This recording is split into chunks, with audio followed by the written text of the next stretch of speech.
This video is the continuation of another post, titled Why Delaying Gratification is So Difficult. For reasons similarly explained in that video, instant gratification is so tempting to your mind.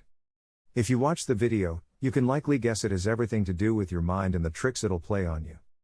Instant gratification is so tempting because when you think of an instant gratification activity, say junk food, PMO, or drugs, you instantly place yourself at the height of euphoria. Your mind swiftly reaches the pinnacle of pleasure, and entices you with this feeling.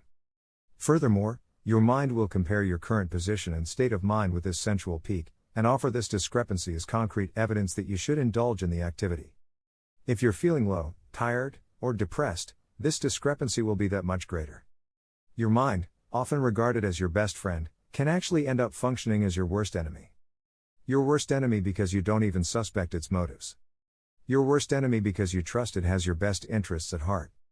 The mind is another obstacle to be conquered altogether, that much I've learned in my brief existence.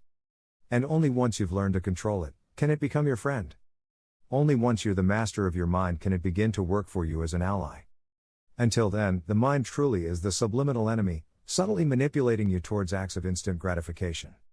My intention when sharing this perspective is not to scare but only to raise awareness. For the first step to make an ally of your mind is to first be aware of why your mind acts the way it does. As usual, the explanation can be rationalized using what I call biological logic. When humans were still in their hunter-gatherer phase, opportunity to survive was sparse. We didn't know when the next animal would gore us to death or the next frost would kill all plant life and starve us. As a species, we had to act opportunistically, and thus was born the tendency to pursue instant gratification. The two primary forms of instant gratification back then were to eat and to reproduce. Humans would pursue the more calorically dense foods because they didn't know when the next famine would strike. Similarly, humans would actively seek reproduction at every opportunity because we didn't know when the next wild boar would gore us to death, preventing us from spreading our genes. Thus, from our two primal instincts, our tendency towards instant gratification was born. This same impulse lies within us today. Now this is a gross oversimplification, I get that, but it illustrates my point nonetheless. This thought process is often referred to as our lizard brain, and in my opinion, is fairly accurate in doing so. We're still primitive beings, living in a modern, civilized society.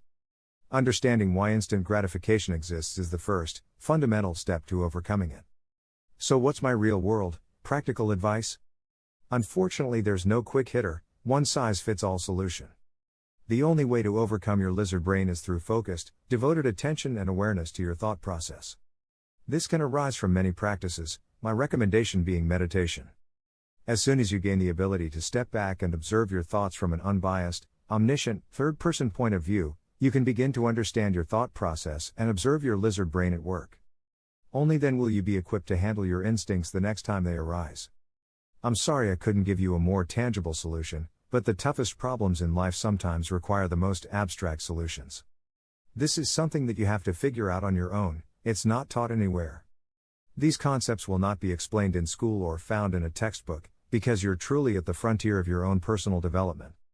On self-improvement, you're like an entrepreneur forging his own path in a new industry. I promise the rewards will be great, but only if you can stay the path long enough.